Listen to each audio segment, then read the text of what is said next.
Episode 1. After the bell rings.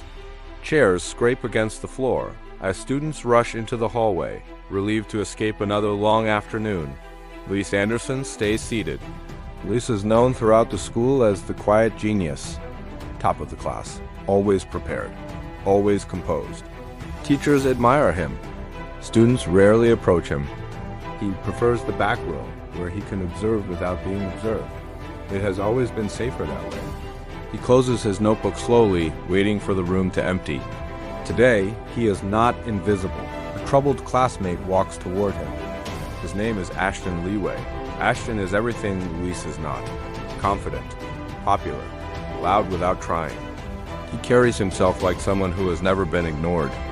The reason is simple. He is the son of the school's principal. Because of that, lines bend around him. Rules soften. Consequences rarely reach him.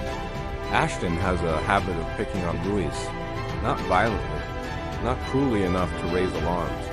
Just enough to remind everyone who holds power in the room. He makes a remark about Louise topping the class again. A few students linger near the doorway, watching the interaction like it is part of their daily routine. Louise does not look up. He tightens his grip on his pen and keeps his voice steady. He never argues, never reacts strongly.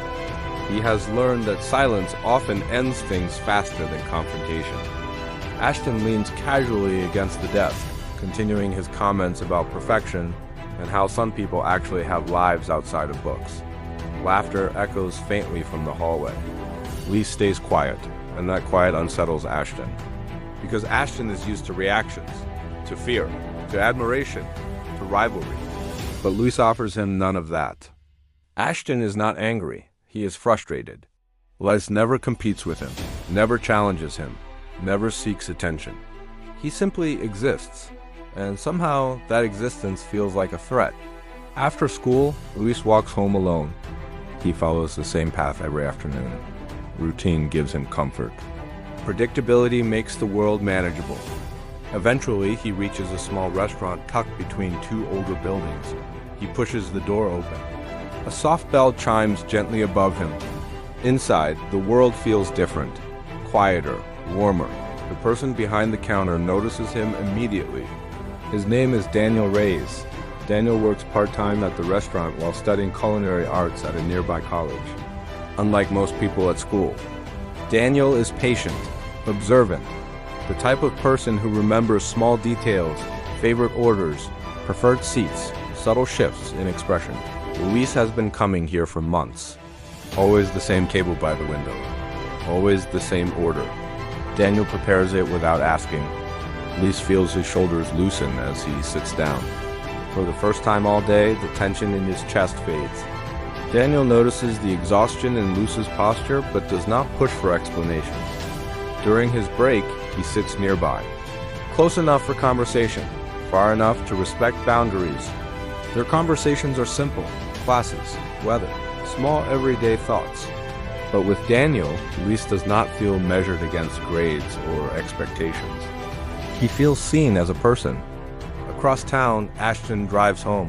He has no reason to pass by the restaurant, but he does. Maybe out of boredom, maybe out of restlessness, maybe without thinking at all. As he slows at the traffic light, something catches his eye. Through the restaurant window, he sees Louise, laughing.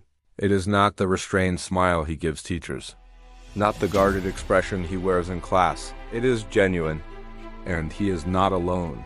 Something unfamiliar tightens in Ashton's chest.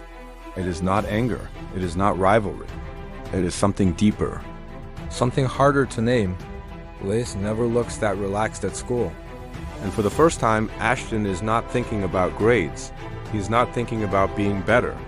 He's only thinking about why Lise smiles like that with someone else, and why that realization feels so unsettling.